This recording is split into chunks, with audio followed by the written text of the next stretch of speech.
Okay, please welcome our author, Kathleen McKee. Kathy, take it away. Thank you, Mark. Mark will also field some questions for me in the chat box if you want to type anything as I'm going along. And occasionally I'll stop sharing my screen so that you might ask any questions that you have as we go along. And this is my first official Zoom, so if I have any technical difficulties, Mark will help me out here. First, I'm going to share my screen with my presentation. And let's see if I can manage that here.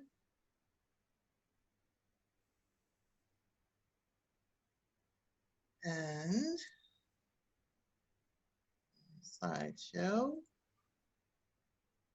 So, can you see my screen yet? Wonderful. Yep, okay. Looks good. Good.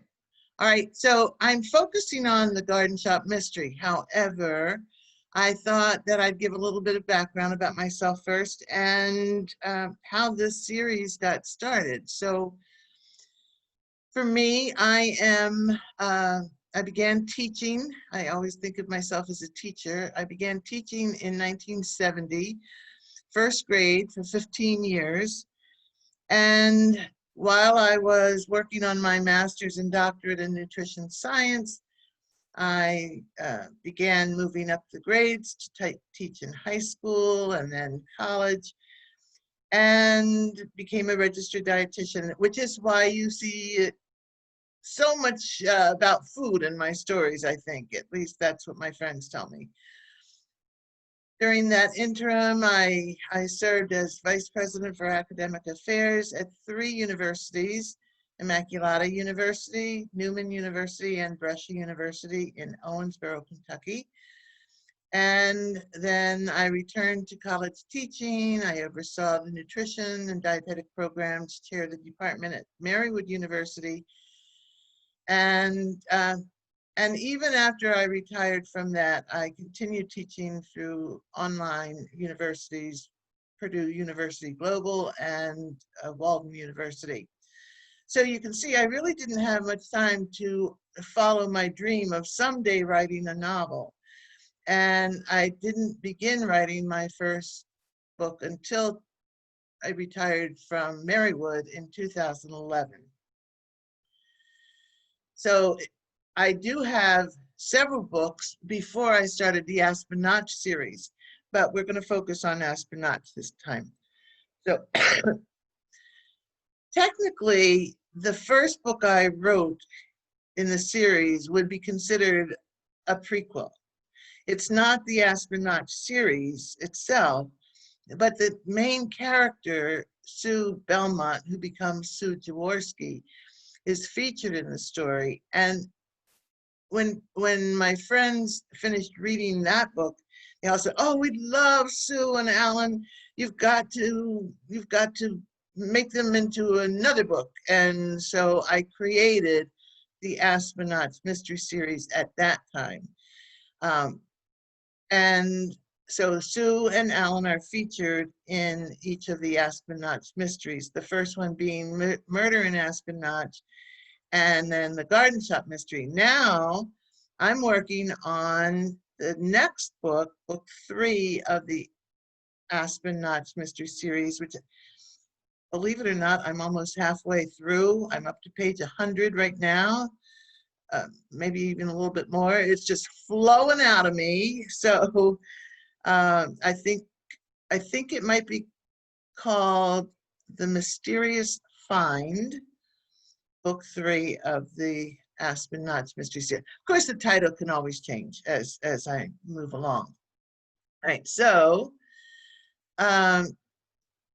when I go back to the No Gifts to Bring, which actually is a holiday story, where we first meet these characters, Sue Belcroft had wanted to visit her daughter for the holidays. And her daughter, who lived in Colorado, her daughter had all kinds of excuses. So Sue decided she was going to make her own holiday, and she booked a stay at the Alpine Holiday Lodge in up near Binghamton, New York. Now, this is totally imaginary here, and I found a picture that made me think of this lodge. And when I wrote the story, I actually used this picture. Can you see my cursor? Yes. Okay, so I used this picture to describe the lodge. Now, Sue had to travel from southeast Pennsylvania, Chester County specifically, where I live, and up to this lodge near Binghamton. To do that, you would take the northeast extension of the turnpike and then get off on I-81, which is a truck route. I had to take that route so many times up to Marywood. And you were always wedged between all these big rigs. Well, in 2007, when I lived in Scranton, we were predicted to get a snowstorm, but it actually stalled over Scranton and it dumped feet of snow very, very quickly. They called it the Freak Valentine's Day storm of 2007. And what happened in real life, what happened was, this is just a depiction of it, it's not really the actual thing, but you can Google it and find pictures from that day.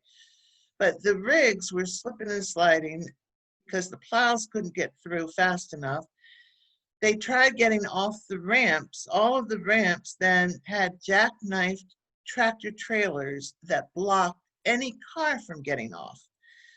The plows couldn't get on because of it either. So cars were stranded, and that's how I set the beginning of the story, so that Sue is stuck in this car. She has no idea where she is. I did, because I used to use that exit all the time, the Dunmore exit. So I could picture the terrain, what it was like, what she must have felt like being alone, going to a place she didn't know, and what was she going to do? Well, luckily, a stranger comes along, a young man on a snowmobile, and he offers to take people to his mother's home. In real life, what happened, people did abandon their cars. Locals would skim over the guardrails and walk home, or those who didn't know anything, they would find motels.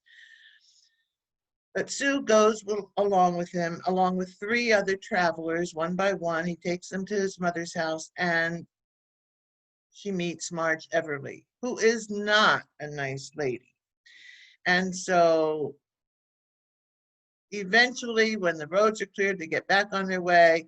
One of the other guests was also, by chance, going to the Alpine Holiday Lodge. That was Jayla, a singer who had the gig of singing through all the holiday shows that year. And when they eventually get settled in, they get a call from the Dunmore police that Marge Everly accused them of stealing a valuable from their home. Well, Sue and Jayla want to clear their name. And one of the other guests at the lodge was a former New York City policeman and former private eye, Alan Jaworski. He helps them. In the meantime, Marge Everly is murdered. So Sue has to clear her name from that for sure. It all works out well. And there's no blood and gore. Anyway, this was the picture down here of what I used on the front cover, because I wanted to show this was a holiday story with ice skating and sledding and the lodge, and you could just kind of picture what it was like. So that was why everybody liked the characters in No Gifts to Bring. So now they're urging me to create this new book, and I'm thinking, well, I need an imaginary town. So I kind of think of, small town Americana. There are storefronts, and I found this picture that actually became the cover. And I could picture Dottie's Cafe over here at the beginning of the block, and then down here, maybe the pizza shop. And in the next book, we have the Main Street Bakery at the end. And in the one I'm writing now, we have a little eclectic gift shop in here that will be called Trinkets and Treasures, at least so far it is. So that was my town, and I wanted a park. So with a gazebo, you know, a nice little town park, and a statue of the town's founder, Abe Whitman. And then I had to figure out where Sue was going to be located. Sue's and Alan's home. They bought this home in Aspen Notch together on a busy road, pretty big lot, because it actually was the original home of the town founder, Abe Whitman, and then his granddaughter-in-law, Clara Whitman. The original log cabin was on the corner, and Clara Whitman used that as a candy shop. So I just wanted to show, you know, it's a fenced yard, split rail fence. It's got a busy street in front and main streets along the side. And the stores are about 2 blocks down. So actually, upon the urging of someone who may be present today, I made a map of how I picture Aspen Notch. And I'm not an artist, as you can see. So we have Church Street along the bottom here going horizontally. I don't know if you guys have the same thing, but I have your pictures over here on the side, so I can't, maybe I can minimize that. Well, anyway, if you can see it, there is Main Street along here, Sue and Alan's home on the corner of Church and Main, with the log cabin over here. There's a Presbyterian church here. The Church Street has a lot of churches on it. We haven't featured them in any other book yet. The next block over is Elm Street, where the town park is, with the gazebo and lots of trees. And across from them was the original homes built by wealthy people at the turn of, well, in the early 1920s, where we had very prestigious homes. And in Garden Shop Mystery, we meet Tom and Caroline McNamara. They have one of those homes. And in all the stories, the mayor is predominant, so I've made him have a prestigious home also. And then we have 2 blocks up the street, we have Dottie's Cafe, the pizza shop, and the bakery and the store. So that is Aspen Notch. Now, I'm gonna give you my inspiration for murder in Aspen Notch, and then I'm gonna take a little break and let you ask me some questions. So, book 1, Murder in Aspen Notch, we have Sal D'Angelo, who owns a pizza shop on Main Street, and Sue and her new friend Evelyn go in one evening to bring home sandwiches after their shopping trip, and they find Sal dead in the back room, a knife in his heart. So that's the big mystery. That's the murder. Well, Sue tries to give her condolences to Sal's wife, though she doesn't really know them. She's still new in town. And Irma's not a nice lady. She does not want the puppy that Sal brought home, and she gives it to Sue. The puppy's name is Sophie. And in some editions, you'll see that I had typos and put Maggie's name in there because Maggie was my inspiration for Sophie, even though Maggie is a Springer Spaniel. because Maggie is a digger. So I had Sophie digging up some treasures that were buried in the backyard to add some interest and to give you a picture of Clara Whitman, the founder's granddaughter-in-law, and that she had a propensity to bury things. And Sophie dug them up. There was a jar of money, there was a jewelry box with some mementos from her deceased husband, and it is Sue's job then, well, Sue interferes with Alan's job, who is now the interim police chief of Aspen Notch. She interferes and she solves the mystery amidst all of the mayhem, right? So I think this is where I want to take a little, no, let me tell you about Clara's riddles, because these are predominant too in the story. And I am so proud of these riddles because I made up all of these riddles myself. Now, I wanted to develop Clara, the founder's granddaughter-in-law, because she owned the shop, the candy shop.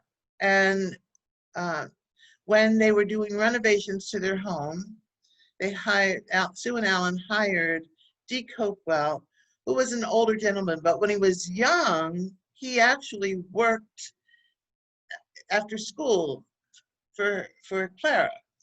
And he found during the renovations this booklet of Clara's riddles, explaining that Clara liked to write these riddles. And some of them were for him to know what job he had for the day. He had to guess it and then do the job. So I've given you 4 examples here of the riddles. On the left side, these 2 are both jobs for Deke when he was in high school, his after-school jobs. So, red and blue, flickering flame, eats the wood, knows no shame. Winter is coming, time to chop, fill the bin to the very top. That's an easy one, right? What does he have to do? Mark, you can tell me if anybody types anything in there. What did Deke have to do as the high schooler that day? Yeah, type your response into the chat. I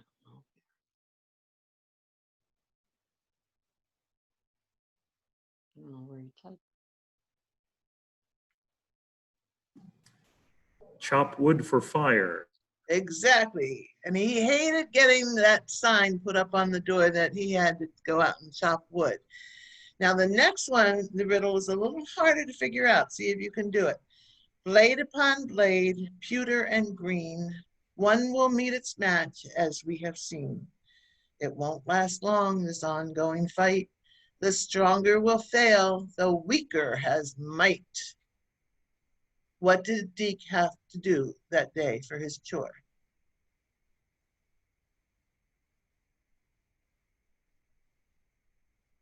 I don't know where my typer is. Cut the grass. You got it. Who got it on that one? Violet. Oh, Violet, good job. Okay. So the blade of grass is green. The blade on those old push mowers, remember, would be kind of pewter unless it was rusted. And the lawnmower would be the stronger typically, but the grass wins every time. Now the riddles on the right are examples of what Clara was like. These were fascinating to Sue because there was some dark side to Clara, some fears that she had, and she didn't understand what these riddles meant, nor did Deke, he wasn't able to explain them often either. So we have, who goes there? Who traipses at night? Who crosses the lawn causing my fright?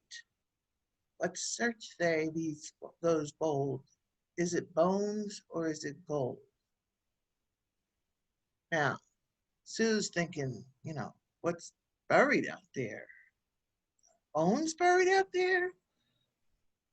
Gold is buried out there? Can't be. Sophie helps discover some of those things. Clara also wrote, "A broken heart finds no relief, absconding joy like a thief. The wound a chasm, black as a crow, holding sadness, angst, and woe." So Sue recognizes that Clara had so many fears and sadness in her life. Now, she knew that Clara's young husband was killed in the Korean War as a young widow, and she never married again. And she was known among locals to be this kind-hearted woman. But secretly she had some heartbreak, and Sue kind of felt an affinity with her, and that's why Sue wanted to know more about her and Abe Whitman, the town founder, and all that. And there was very little on record at that time. So I'm going to stop my screen share here for a second before I get into the garden shop. And I'm going to, I forget how to do this now. I was going to open my chat box. How do I do that, Mark? Down the bottom of your screen should be chat. Okay, got it. Sorry. Okay. So if anyone has any questions, now those are the stories leading up to the garden shop mystery. If anyone might have any. Oh, this is so cool. I see so many people who I have seen on Facebook or know. This is so cool. See all these pictures. Rosa, I have to tell you guys, Rosa and I have been Facebook friends. We don't know each other. Probably from an old game we used to play, maybe. And Rosa lives all the way in Louisville, Kentucky, right, Rosa? Right. And she has bought all of my books. She sends me a birthday card every year. She is such a sweetheart. And then let's see, Susan, I've known for years and years and years. We go back 50 years now, Susan. More probably. My dear sister is here from Texas, Patty DeAndre, yay. And my dear friend Ann and Violet, let's see, Betsy and Dottie, our neighbors. Mary, I don't know if I know Mary and Loretta. There's a question for you in the chat. How did I come up with the riddles? Well, that I have no idea. I wanted something clever, like something mysterious that would depict what was going on, but not come out with it right away. And I decided to do these riddles, and I'm not that creative. So I'm like, how do I even make a riddle? And I Googled how to make up riddles and examples of riddles. And then I thought, this is kind of fun. And they just happened. Violet, I do a lot of research, even if everything's imaginary. So for example, Aspen Notch was an imaginary town. I knew that I wanted it to be an hour from New York because Alan's son lived in a town in New York, Western New York, not the city, and I guess Southwestern New York, right where the Delaware is. So I would Google the maps and see what the terrain was like up there and kind of go like, okay, there, it's going to be right there, and made up the name. I did look up to make sure that there were aspens in Northeast Pennsylvania, which there are. So every story has so much research into it that it's amazing, actually. But I like research, so I do a lot of research. Anybody else have a question? All right, we're going to go back to the garden shop mystery, because, then folks tell me, all right, we want you to tell us more about the story. I lost my place on it. Wait a minute. Wait a minute. Okay. So now I had this, these are pictures that depict what it was like to, in my mind, what I was thinking about. We know it's a log cabin. I found a picture. This is a little bit fancier than the simple structure that's in my mind.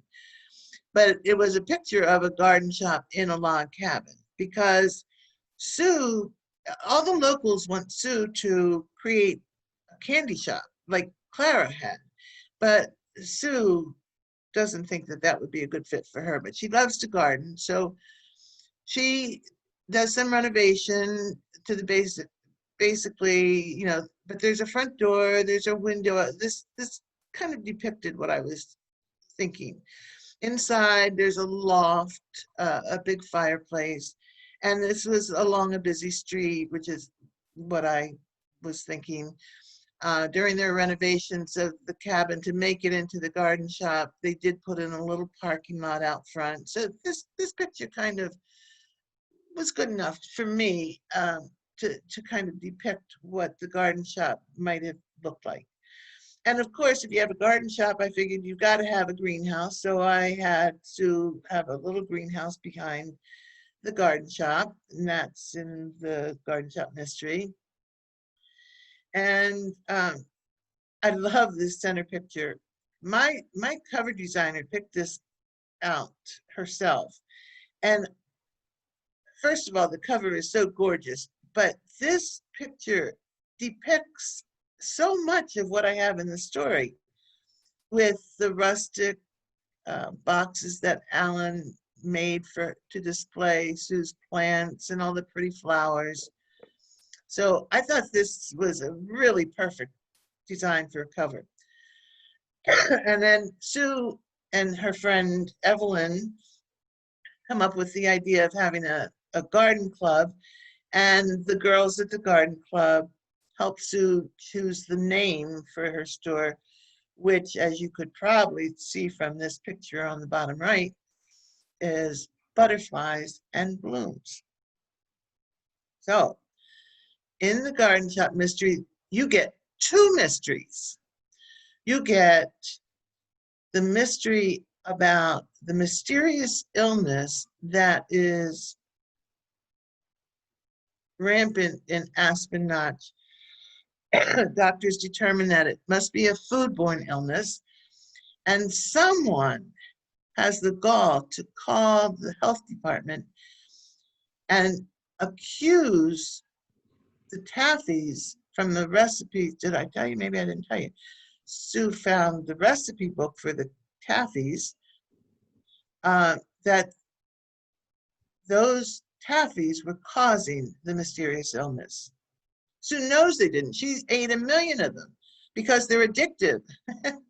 And so she knows it didn't, and she's set to prove that those Taffys did not cause the mysterious illness. But that's not Sue's only problem, because mischief and vandalism escalated through the first week of business, the next week of business, and Sue's husband, Alan, thinks they're merely childish pranks until he finds her unconscious in the shop. Sue believes that someone is trying to force her to close Butterflies and Blooms, but why? Now, the interesting part is I set the stage all along for you to know kind of who is doing this. There are questions, you know, but who is actually doing it? You can kind of figure out. Those of you who've read probably say, yeah, I knew all along. But the mystery was why?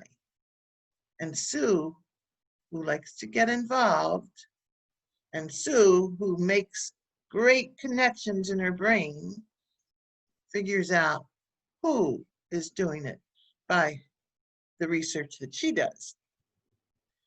So if you enjoy a cozy mystery and small town charm with a bit of history and a woman sleuth who has an ability to make connections, you will love the Garden Shop mystery. Now, two focuses in this book: the taffies, which are like saltwater taffy, right? You've all had saltwater taffy, and the history, because Sue's connection is the reason someone wants this cabin not used for a garden shop has got to be because they want to preserve the historical significance. So she sets out to find more information about the town founder, Abe Whitman, his granddaughter-in-law, Clara Whitman, and, you know, where any other children he had were. I'm as proud of this family tree as I am of my riddles, because I made this all up. And I did a lot of research, back to Violet's question, a lot of research about what could possibly work and when this could work from, you know, what the years would be. And I decided that Abe Whitman was born in Coaldale, Pennsylvania. You know, the Northeast Pennsylvania is such a coal region. In Coaldale, which was kind of the next town up from where I used to live in Archbald, Pennsylvania, near Scranton.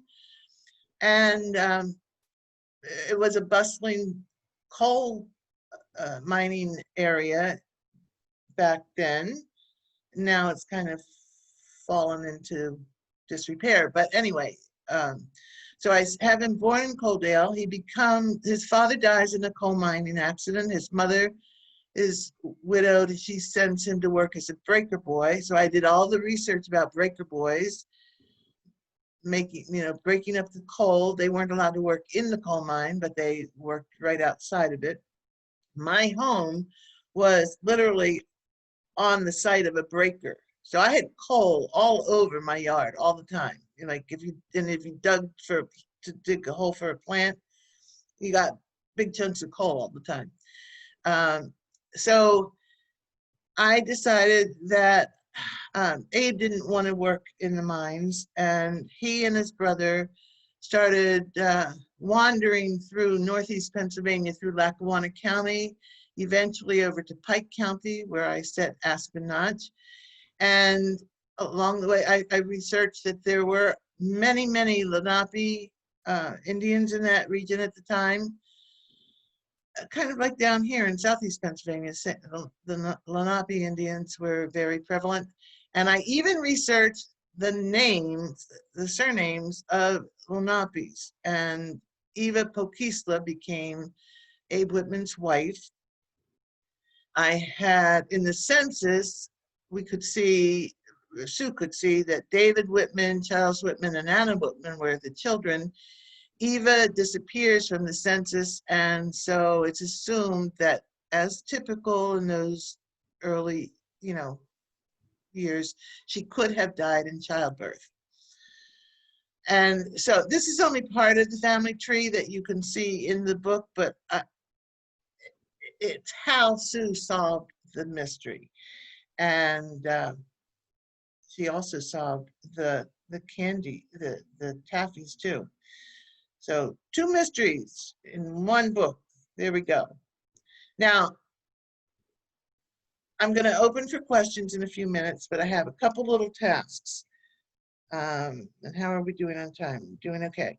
So I want to first of all thank those of you who are here today, because all of you are, you egg me on to write my stories.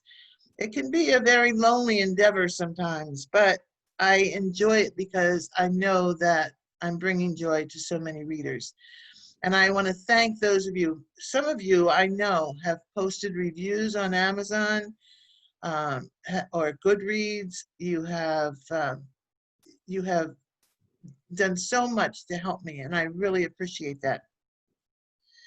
I want to thank the local businesses. Gateway Pharmacy and Reeds and Company have been wonderful in their support of me. They do not have the new book yet because of COVID and not really being open for business too much. Gateway is, but I haven't brought over the new books yet. Anyway, thank you to them. Definitely to Mark. Mark has been so good to me and inviting me to come and speak today. And and making sure as the Director of Adult Services that my books are available for loan at the library, so thank you. And I want to thank my friends and supporters, my muses. I have a few of you here today, my editor, she's not here, my advanced readers, and I want to mention about my newsletter. But before I do that, I have a little contest. So I have a jar. I'm going to show you the real jar. This is a picture I just took of it after I filled it last night. The jar is full of saltwater taffies that I got on Amazon. We'll call them Clara's taffies. And the person who comes the closest to the correct number. Now I'm going to actually show you the jar in a second after I stop my screen share. The person who comes the closest without going over the number will win a signed copy of the paperback Garden Shop Mystery. So if you are a winner, write this number down, this email address down, just in case. You can send your address to me at kmckee101@comcast.net, and I will mail you your copy. So just a minute, let me close my screen here. And how can I do this? Let's see. All right, here's my jar of taffies. Can I make this big, Mark? Or can people make this big? Yeah, they can if they pin your video to the screen or just do speaker view. If they hit speaker, or if I hit speaker view. If I hit speaker view? If they hit speaker view. Okay. Because I want you to see, this is like a goldfish bowl kind of thing. And it's packed to the very top. But you see, it fits within my hands, okay? So I want you to write how many taffies you think are in this bowl, and the winner will get their own copy. It's backwards there, isn't that funny? Their own copy of the Garden Shop Mystery. So if you want to guess. So, somebody's guessing, yes. All right, you guys 37. guess. And I will tell you in a minute. Let everybody have a guess here. 60. We have 2 people with 55. That's all right. Keep going here. So we have 37 and 55 so far. And can you also, 30. Maggie loves these taffies. This is all I have left from this like 5-pound bag of them because they are so delicious. Here comes Maggie. 33 and 40. All right, so we've got, well, Violet, you can still take a guess because I can give you the book of your choice if you've already got the book. You can take a guess. Oh, Maggie wants to see about it again. Can you see Maggie? Yeah, there she is. Oh, yeah, there's Candies. Okay. We have an Oh, 80. you can give it as a gift, right? There you go. Okay. All right, Mark, you tell me when you think we have everybody in there. Well, up to you, really, when you All want to right. close it. Shall we say Ready? going once, going twice? Going once, going twice. The number of taffies is 59. 59. Oh, pardon me. I'm sorry. It's the number from my birth year. It's 1949. There's 49 taffies in here. So, who is under 49, closest to 49? Looks like Loretta. Yay, Loretta! Email me with your, Yay. it's kmckee101@comcast.net. Okay? Now, before we go, I want to, if I can do this, I'm going to go back to, I want to show you a few things that I'm going to ask a favor of. All right, so I'm going to share my screen. I want to, let me see, got this. All right. I want to show you, this is my website. And for anybody who is not on my mailing list, if you scroll down right on the top right of every page, sign up for my mailing list, and you'll get notified when something that new happens, some news. When you sign up, you also get a free book of my very first book, which I love, the Pustinia, a novel book. You will get a free copy of that and recipes of some of the foods that are prominent in my books. So I would love you to pay a visit to that at KathleenMcKee.com. All right. There you'll also see my books. So all of my books are listed, and if you click on them, I don't know what that mark is on my computer screen. If you click on them, then you will be directed right to Amazon.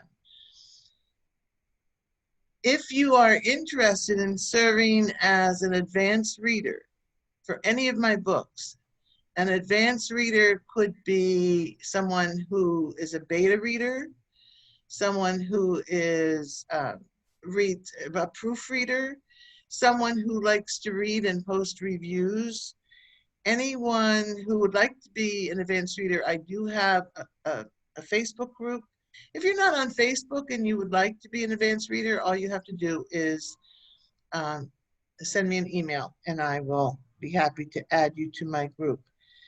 And I think I have one more thing that's hidden under here. Wait a minute, let me see if I can read that. Nope, not that. Okay. Oh, and the final thing is, and I mentioned about reviews, I need reviews. In order for me to do a promotion, I need at least 50 reviews. Now I'm thrilled because I have 10 reviews already, and they're good. I'm so happy about it. If you have read any of my books and you would like to post a review, it's so easy to do it. You just go to the site of the product, the page. You can do this for any product on Amazon, and you scroll down to the reviews, customer reviews, and you just click on this little button down here, write a customer review. It's that simple. And I can't tell you how much it helps me, not only to know if I'm connecting with my readers, but also to enable me to promote my books with things like BookBub. You know, you get probably, some of you might even get BookBub, which is a daily update of books that are on special. They won't even consider me without 50 reviews. So it's very important to someone, to a writer, to have enough reviews. And so on that note, I'm going to go back to this screen because I'm actually, I'm certainly able to answer any questions that you have, and I am thrilled that so many of you were able to share your time with me today. So thank you. And you know, my hair really looks bad.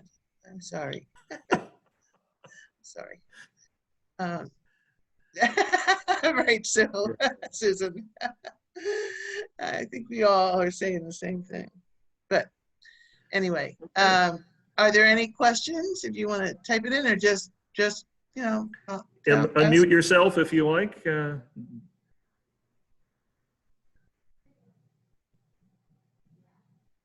No questions? Okay.